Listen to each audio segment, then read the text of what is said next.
we were looking for our own sound. None of us wanted to sound like a bad version of the Sex Pistols or Susie and the Banshees or the Clash or all these great bands who had their own sound.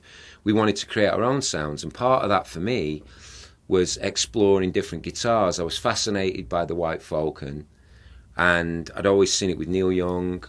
I'd also seen it with AC/DC, and also with Bow Wow Wow when they came out. Up close and personal, I saw their first ever gig, and I just was more fascinated with the guitar than the 14-year-old girl singer and the, you know, amazing bass playing. The Gretsch thing was just me trying to experiment with a sound and try and find something unique to be creative with and make my own sound with Ian that we could identify as the cult sound, you know. I ended up with the Gretsch, and I did literally spend every penny I'd saved up and all that to get that guitar. When I finally got a full-time gig in a band, I joined a band called Theatre of Hate. Coincidentally, the singer, unbeknownst to me, played a Gretsch. He played a single anniversary, a green one with the pickup by the neck. And I randomly, he asked me, when he came to my house before the audition for the band, he asked me, he said, like, what guitar? And at the time I was playing a Les Paul Jr. Couldn't be more opposite. It was a cherry double cutaway, you know, blah, blah, blah, because I couldn't get a yellow one like Johnny Thunders. And I'd had Les Pauls and this and that. Was my primary guitar. It was a Les Paul Custom, white, Steve Jones. I was into all that, you know. And I ended up, and I said, well, if I got a gig in a band full time, I really want to get a Gretsch and I want to get a White Falcon. And then he revealed to me that he played a Gretsch. When I bought one, I just bought it from a store in England, imported from America. I didn't see it until I got it. It was like a special import used.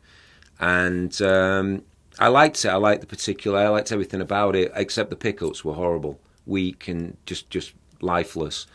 So the idea was just to take my 70s Falcon and use that as the basis and the inspiration for a modern day guitar that has some of the issues that were negative resolved, such as the pickup and, you know, just simple stuff, pinning the bridge down so that it doesn't slide when you rest on it and palm mute, just stuff that I normally do. But most of the things about that guitar were good. There wasn't much to fix. The weight, the feel was all excellent, and then there were some aesthetic issues about I pushed to get a silver sparkle and nickel hardware, and because all the other Gretsches were gold, all the white ones. So I just wanted to make it based upon the fact that my 70s one was so beaten up that most of the gold's off it anyway. So I figured that it kind of looked almost silvery. That was kind of why I thought that. And then the guitar was just taken away and forensically, which was weird for me to give that guitar away because that's the She So Sanctuary, the only one I had for that period, and the whole Love album was recorded on it. And it was hard for me to give it up out of the, and it just went away. And I was like, oh, yeah, I had a bit of a shock. Anyway, anyway, it came. And the good news about it was the guitar came back amazing. It was really a perfect reproduction, and in fact, it's way better in many ways. They reverse engineered the pickup because the pickup was made by Seymour Duncan. Because in the 80s, there was no TV Jones making repro. Nobody was making repro Gretsch pickups you could just pop in. Seymour had to make them for you.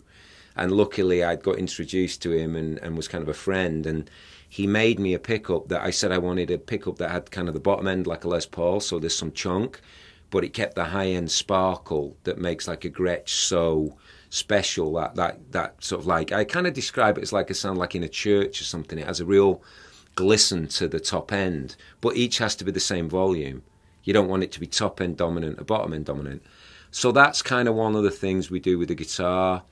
We throw in a joke towel with some cult stuff and a signature on it because the idea, you know, obviously semi-acoustic guitars, when you play rock with them, you need to kind of stuff the guitar a little bit.